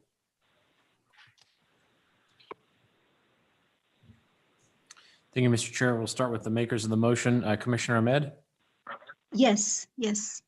Commissioner Casados, In favor? Commissioner Wright, In favor of the motion. Commissioner Nisa Martinez, In favor. and Chair Eric Martinez. In favor. Motion passes 5-0. All right, thank you, Ms. Bennett. Your motion passed. This would Can I be, have a final word? yes, I really appreciate what Commissioner Wright said. And one thing I wanted to say is that I think I am contiguous with historic. So that's a consideration.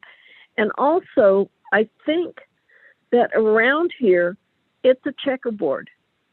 And maybe that's a good thing. And maybe these have to be done more individually.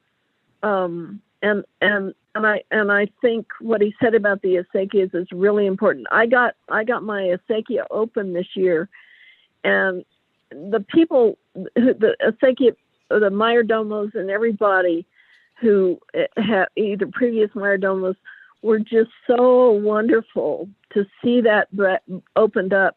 And one of the things I love about Espanola and Santa Cruz is that you have agricultural checkerboards throughout the city, across from Walmart. I know that's not going to last because that land is for sale, but I think it's really, really important. And I don't know if there's a way to do it any other way than by checkerboard, because it's just kind of like that around here for one reason or another. But I really think it's very thoughtful and very important what Commissioner Wright said. all right. Well, thank you, Ms. Bennett. Thank you all so much. I really appreciate it. You're welcome. And, All right. and Catherine, I'll give you a call tomorrow to talk about next steps. Okay. Thank you. I'm going to go, if that's okay. It's okay. All right. Thank you. It's Stay 7:32. safe. It's 7:32. We'll close the public hearing. So any party wishing to appeal the decision made here tonight must submit a written notice of appeal to the planning director within 15 calendar days. Planning and land use staff can provide assistance with this. All right, we'll move on to item number 6, adoption of final decisions. Item 1, final decision for case 2020-14, which is the case we just heard, correct? That is correct. Oh, it's fresh. Very good.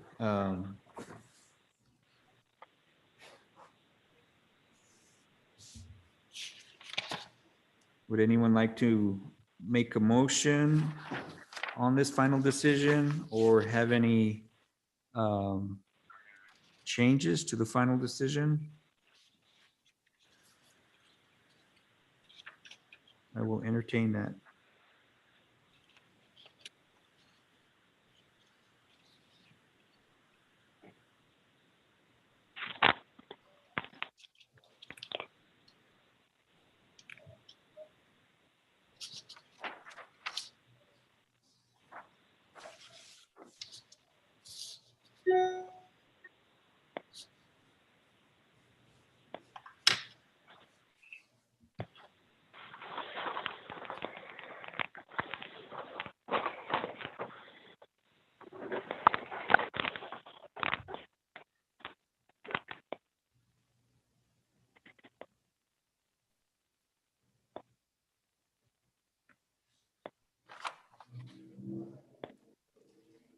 Item number 4, Rich, missing a space between November and the date.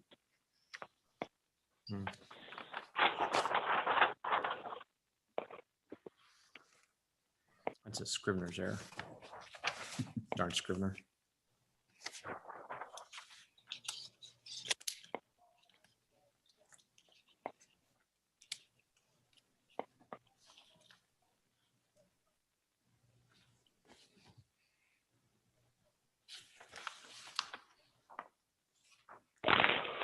Another Scrivener's error would be in the description at the very top. Rural residential should be both capitalized.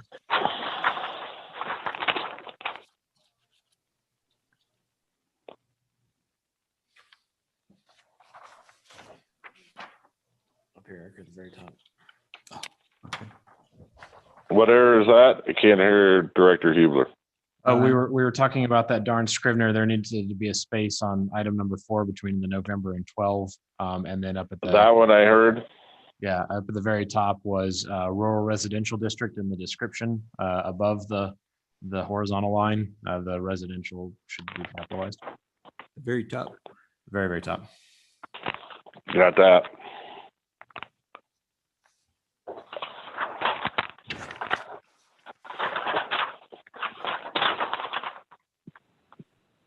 All right. Anybody like to make a motion? Mr. Chair, Commissioner Wright?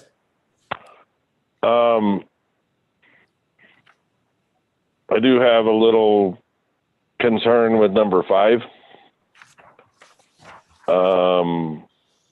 With the phrase that says the existing zoning does not best serve the needs of the city. Maybe I missed something, but I didn't hear that in any of the testimony during the public hearing. So we can certainly rephrase any of these items, particularly that one. That suggested language came from our planning and land use attorney to underwrite, I guess, the need for changing the zoning. Is that if there was an error, for instance, then we would cite an error in the zoning. If there was, I'm trying to, let me get back to the those considerations that allow you basically to make a zone change. And so his was if it's not an error and it's not the other one, then and you're saying it, better conforms with the comprehensive plan or future development potentials or anything like that, to say that there's a need to change the existing to something else to better suit the needs of the city, because what's currently in place does not suit the needs of the city. So that was his recommended language, but we can certainly change it.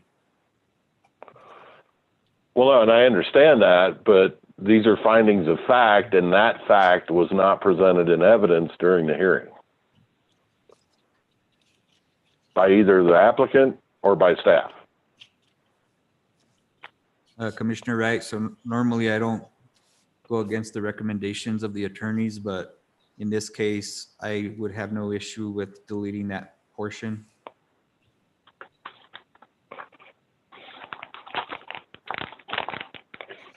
Or perhaps maybe we just need to rephrase it to something that, was the reason that the commission decided that the zone change was appropriate.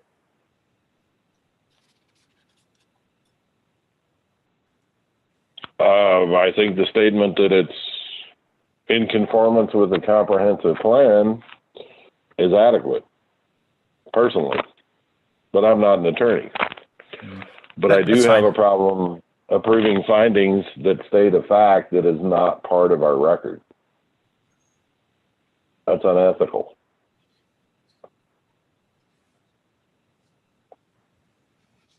And I've got no issue with that. Okay, would you like to make a motion with that amendment, Commissioner?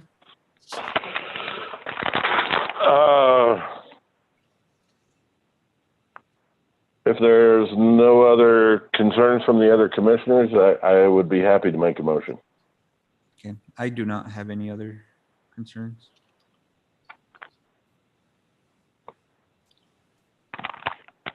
And I'm not seeing or hearing none from the other. None from me, Mr. Chair. Thank you, Commissioner Casalos.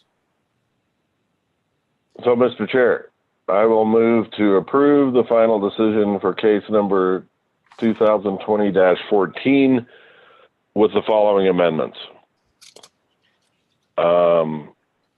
In the third line, that rural residential district be in all in leading capitals. Finding of fact number 4 at the bottom of page 1, that a space be added between November and the number 12. And in finding number 5 on page 2, that the phrase, the existing zoning does not best serve the needs of the city, be struck, along with the comma after comprehensive plan.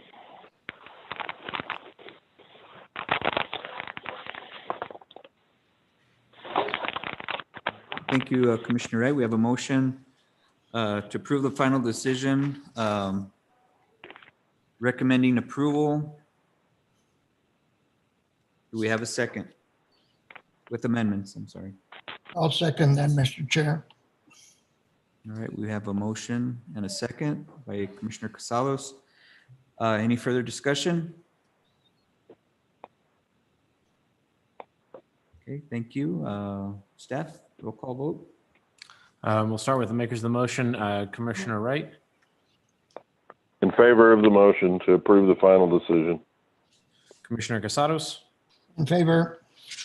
Commissioner Nisa Martinez, In favor. Commissioner Ahmed,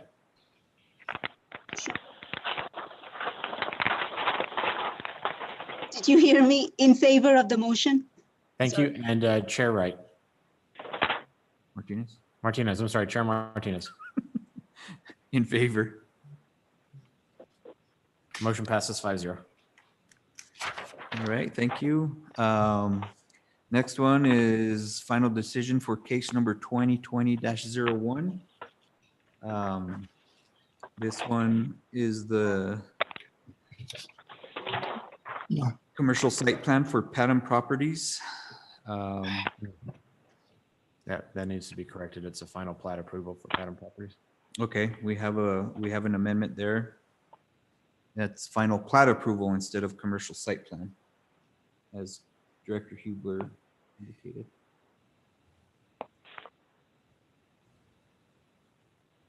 Mr. Chairman, Yes, sir. Commissioner Wright? I will not be able to vote on these from the September meeting as I was not in attendance. Okay. I was looking for which meeting this was. Thank you, Commissioner. We still have a quorum, correct? Potentially.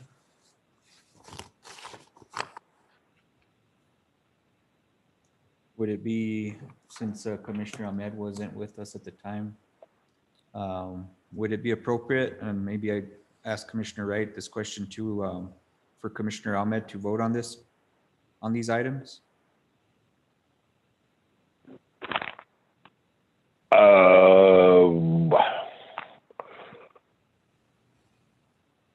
I think that's up to Commissioner Ahmed. However, I would caution that since she didn't participate in the hearing, I don't know if she would be able to say if the findings of fact reflect what occurred at the September meeting. With Commissioner Wright, thank you. Since I was not present in any of these hearings, I think it will be better if I do not vote for those items. Okay, thank you, Commissioner Ahmed. So that being the case, and we would not have a quorum vote on this one.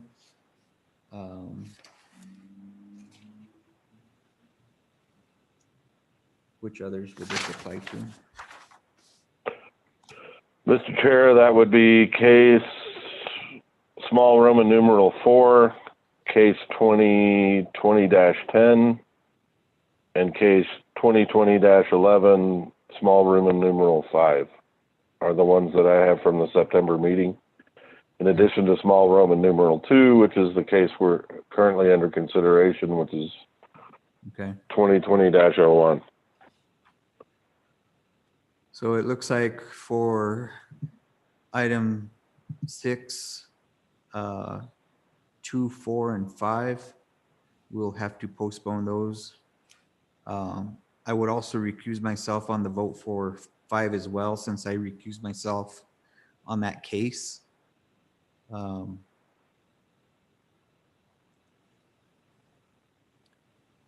let's see, so we would need a motion to postpone the adoption of those final decisions, correct?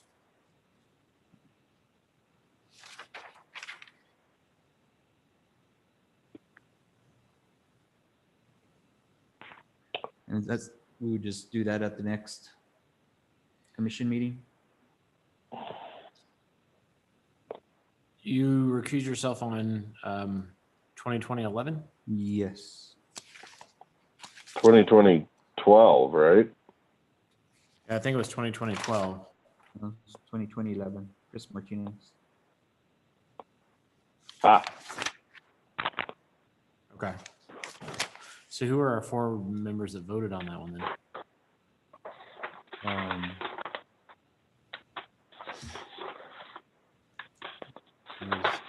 Because the only person we're missing tonight is Clyde, and he was one of them. I think it was Commissioner Vigil, Casados, Quintana. Oh, we're missing Don. Commissioner Quintana. Yeah. Okay. Yeah.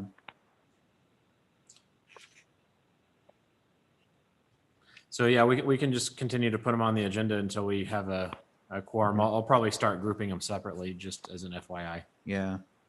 Okay. So, Mr. Chair, do you want a motion to table, or you'll Yes. just handle it as no quorum to deal with those items? It's probably best to go ahead and motion to table.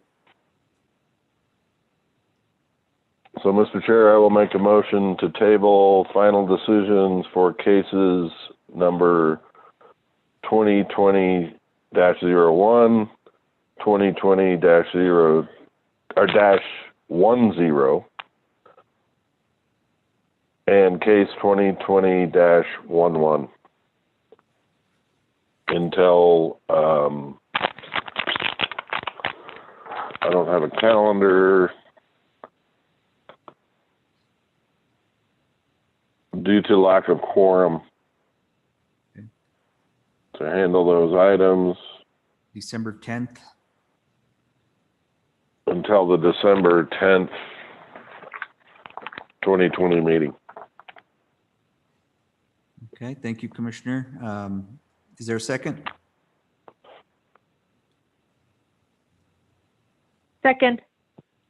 Seconded by Commissioner Martinez. Can you do the roll, Director? Sure. Commissioner Wright, In favor of the motion to table. Commissioner Martinez, In favor. Commissioner Casados,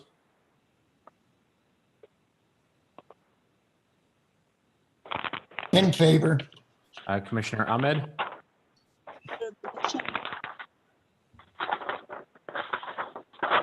In favor of the motion?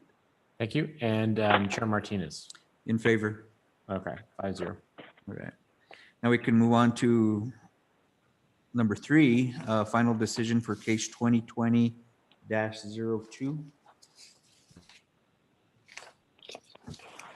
Mr. Chair, I didn't attend the meeting for 2020-02 or 2020-12. So I cannot vote on those two. Okay. Thank you, Commissioner. 02 and 12? Correct. We don't have a quorum for those either then. I'm sorry? We don't have a quorum for those either. How many do we have now? Because that puts us back down to 3.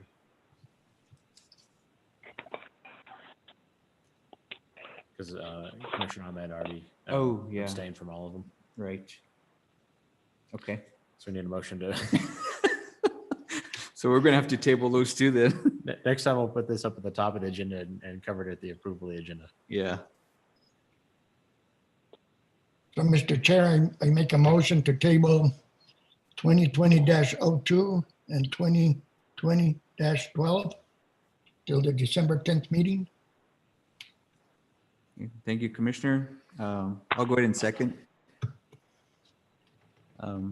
Staff, you can call the roll. All right, Commissioner Casados, In favor? Chair Martinez, In favor? In. Commissioner Wright,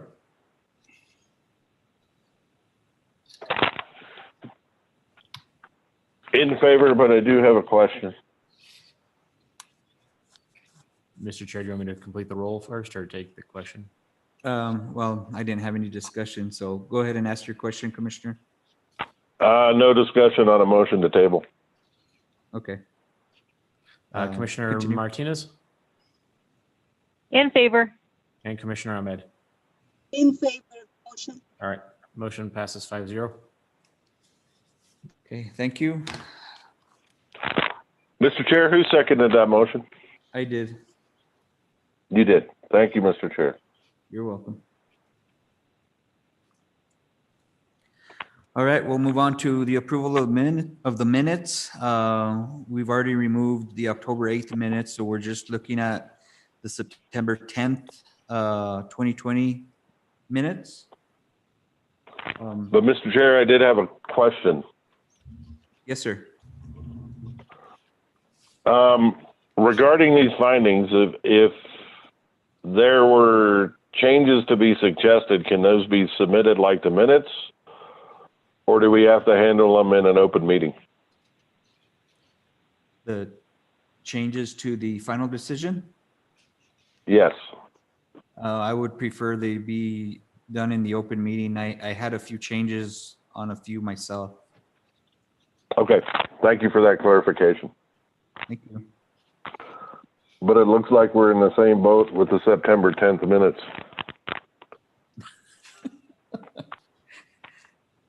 That's very true.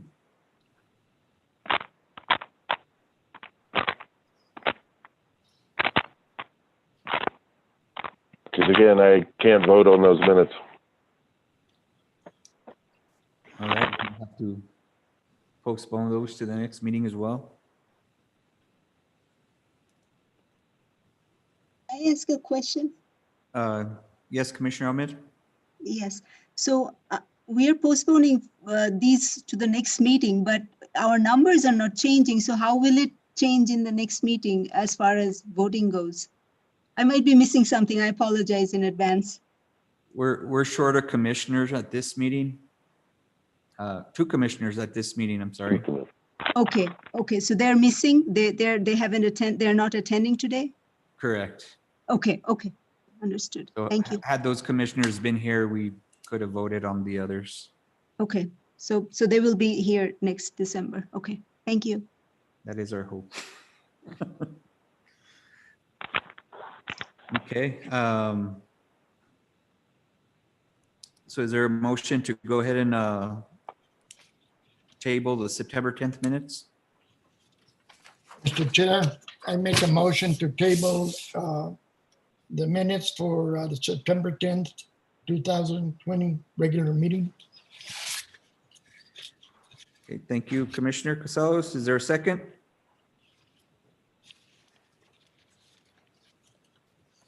Second, Seconded by Commissioner Martinez. Call a roll, Director? Commissioner Casados, In favor? Commissioner Martinez. In favor? in Oh, no, favor. We We have got to go that back last to the. time. I was gonna say, I Sorry. have to go back to the first names. Commissioner Ahmed, In favor of the motion. Commissioner Wright, In favor. and Chair Martinez. In favor. All right, motion carries 5 or 6 to 0. All right. Item number 8, matters from staff. So I'm going to steal the thunder that you had planned for later. And I'd like to introduce to the body this evening, Dr. Sadia Ahmed. She's the newest member of this body. She comes to us upon the selection and confirmation by the mayor and the city council at a meeting a couple meetings ago.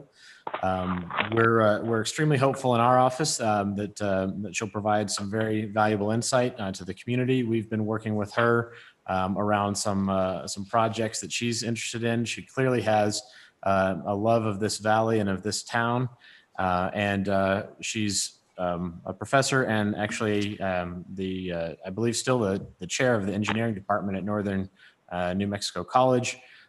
She's also in the process of creating a startup nonprofit to serve children, families, and women's families and children with education and ecological agriculture. And I'll let her speak more about that if she'd like to. But I'd like to introduce everybody to Dr. Ahmed. And Sadia, if you wanted to take a couple minutes to tell us anything you think that the fine folks ought to know.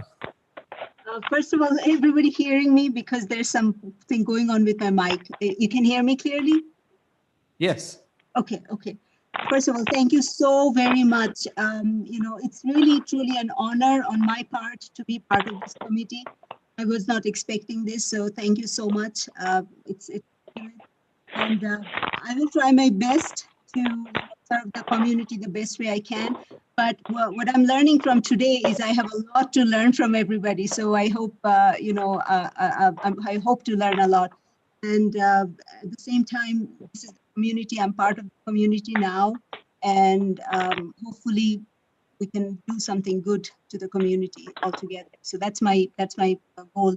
And I came to know Mr. Richard because I went to his office a few times because I have a property right here. It's next to the gas station, 1307 Paseo Dionate, and I'm planning to my first floor. I'm planning to have a women's center, children women's center. So we'll see where we get to how I go there. But that's my plan. So I'm just thrilled to be here. Thank you so much. Thank you, Commissioner Ahmed, and welcome to the commission. It's a pleasure having you here. Look forward to meeting you in person sometime. And if it helps my standing with you any much, I'm also an engineer. So since you're in charge of the engineering department here. Wonderful. Wonderful. So welcome. Would anybody else like to provide a welcoming remark? Commissioner Casalos? I'd just like to welcome Ms. Ahmed and thank you for being part of the commission. Thank you. Thank you. Commissioner Martinez? I would also like to welcome Commissioner Ahmed And thank you for taking an initiative to open a women's children's center here in Espanola. I know that there's a need for something like that. And thank you for the generosity of your heart for doing that. Thank you. Thank you for your kind words. Thank you. Commissioner Wright? Also, welcome aboard and thanks for taking on this task. Hopefully we'll get the rest of the commissioners here and we can conduct our business. But welcome aboard, and I really appreciate your joining the commission. Thank you. Thank you. Thank you. All right, thank you, commissioners. Yeah, normally we have great attendance. It's unusual that we have 2 missing tonight, so that's definitely not the norm.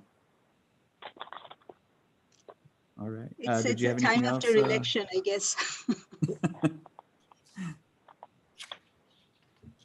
Some kind of good news and then some sort of sad news. The good news is that we are proceeding apace with the CARES money that was allocated to the city of Espanola. We've allocated close to, I want to say about $900,000 of the 1.1 million non-business related, including a large chunk to support the infrastructure for the broadband via ReadyNet. And then of the business side, which is about $400,000, we completed the initial acceptance of applications that closed on Halloween. We've been reviewing those this past week or so. We did receive requests for as much as $900,000 altogether, although quite a few of those requests we are unfortunately going to have to disqualify for a couple reasons that they don't meet the requirements. But it does look like we're probably going to be able to give most people most of what they asked for and be able to allocate all that money in the next couple weeks. So we're just starting that outreach process now to collect the paperwork and stuff that we need from folks as far as receipts and justifications go. So that's proceeding apace very well. Allison has taken the lead on that. Unfortunately, she wasn't able to be with us here tonight. She was out of the office sick today. And as you may have heard, hers is not COVID related, but the city is being burdened by, COVID. It's absolutely at our doorstep. This is a message that we're all maybe preaching to the choir. I'm not sure, but preaching as the opportunity.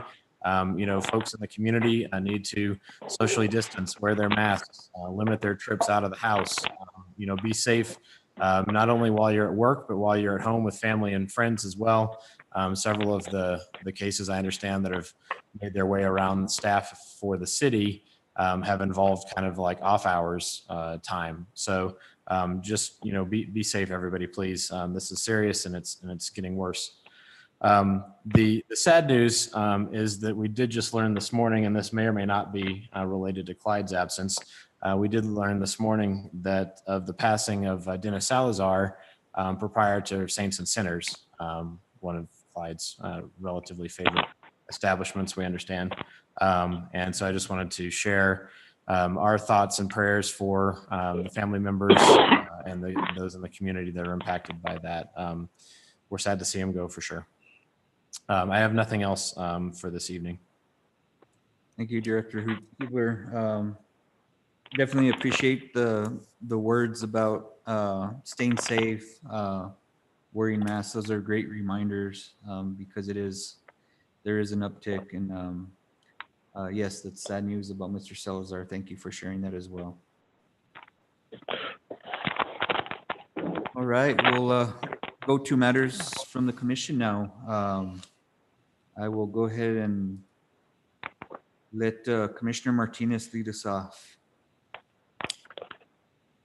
I would just like to thank staff for working on the CARES money and collecting the applications, setting up the process, and working with the community to share that money with the people most in need. Thank you. Yes, ditto. Thank you, Commissioner. I do have a question about the broadband, though. I know we had talked about that a little bit, just real briefly in passing. I'm glad to hear that that's actually making its way there. What specifically is being looked at? So there's about $500,000 or so of kind of core infrastructure upgrades across the community. There's a number of projects to extend fiber, particularly along El Llano Road, kind of from the high school down to the crisis center. There's a number of projects, smaller projects to run fiber to more city and county owned buildings that don't have it currently. So just trying to increase the ReadyNet. For those that aren't familiar, is what's referred to as a middle mile provider, meaning that ReadyNet won't run fiber to your house, but ReadyNet will run fiber to your internet service provider, who then runs whatever to your house. So they're doing a lot of upgrades to allow much higher throughput and much faster throughput for their various nodes. I believe they're even adding a couple nodes perhaps around town to give more places for the ISPs to connect. And they've got a couple so kind of things that they're already working through a different grant through the USDA Rural Broadband Initiative. And this is kind of supporting some of the base work that's going to feed into that roughly $8 million, I believe, grant over the next 5 or 6 years. So we're just a little piece and trying to make sure all the missing parts or the little gaps are filled. Yeah, that's awesome. That's great to hear. Thank you and your staff for all you're doing there. I appreciate that. And yeah, just to echo Commissioner Martinez's comments, that's a lot of hard work that just came out of nowhere. So tacked onto already your full plate, but yeah, that's great stuff. So sorry I had to interject there. I'll go ahead and did you have anything else, Commissioner Martinez? No, Mr. Chair, thank you. Thank you. Commissioner Wright?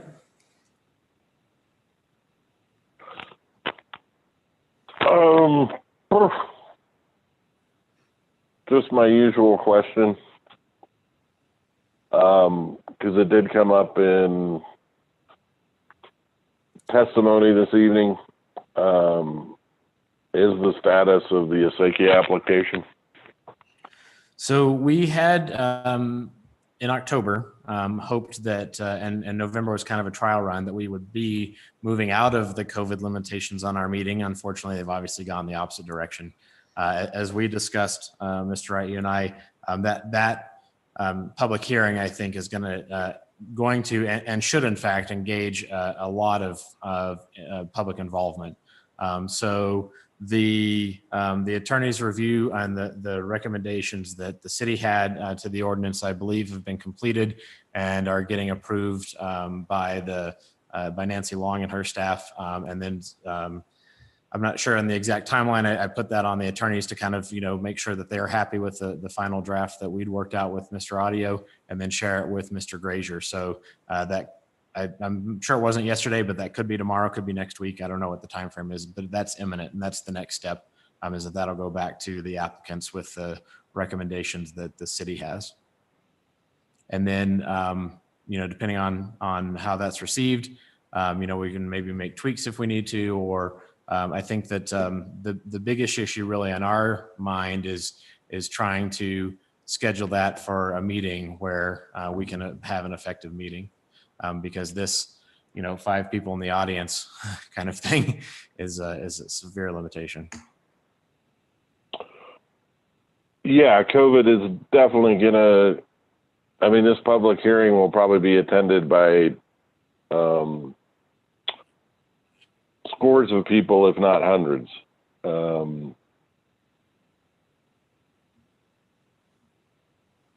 it's unfortunate things like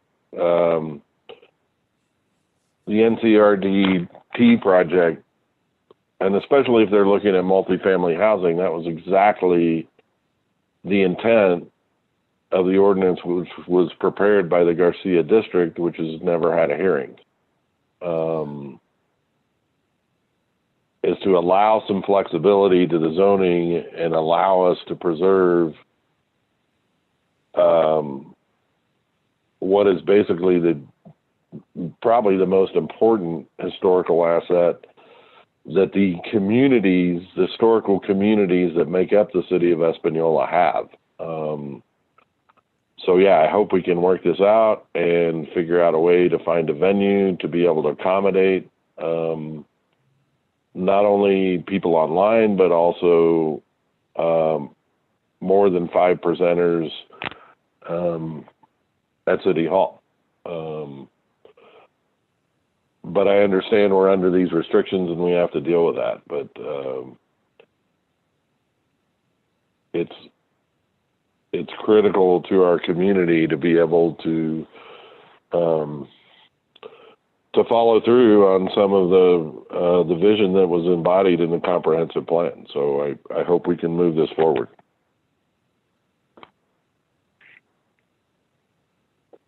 That's all I had, Mr. Chair. Thank you, Commissioner Wright.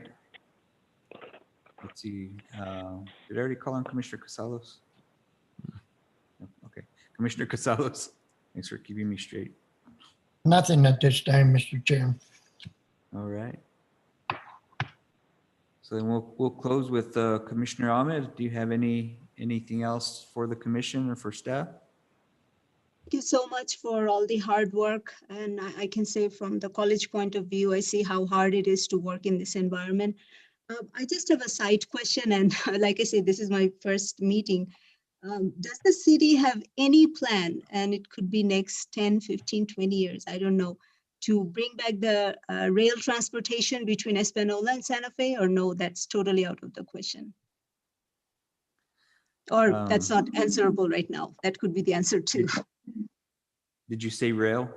Yes, rail. The rail way that we the rail line that we had before between Espanola and Santa Fe. Yeah, well, I'll give you my take. I know that was looked at ages ago. And it was just found to be too costly and unfeasible at the moment. I don't know if that's been looked at again in any way or in any plans lately. I'll turn that over to Director Hubler if he's heard anything, but I know I haven't. I've not heard anything recently about the rail. One of the real challenges, rail is always a unique kind of development thing. I've had a limited experience with it in a couple other jurisdictions where rail lines were still running, and they have ultimate authority where they exist, and it's almost impossible to create that authority anew. Okay. So the multiple jurisdictions that exist between here and Santa Fe is a major limiting factor. So DOT would be the ones, they would have to play the key role in that, just like they did in the Rail Runner between Albuquerque and Santa Fe. That's a DOT basically a DOT project, and they would have to be the ones to kind of push. They're the only ones that have that capacity to get through the multiple county and tribal and city jurisdictions between here and Santa Fe, unfortunately.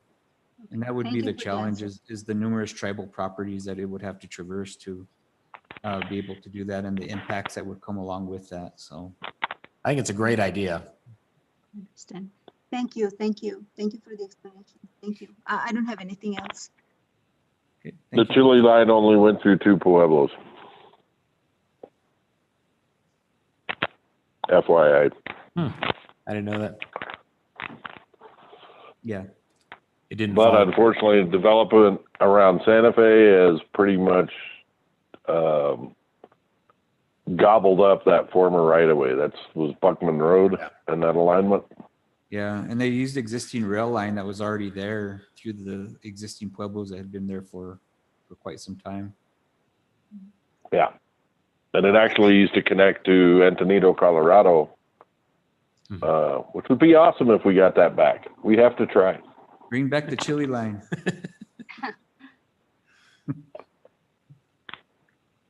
All right, commissioners. Well, thank you very much.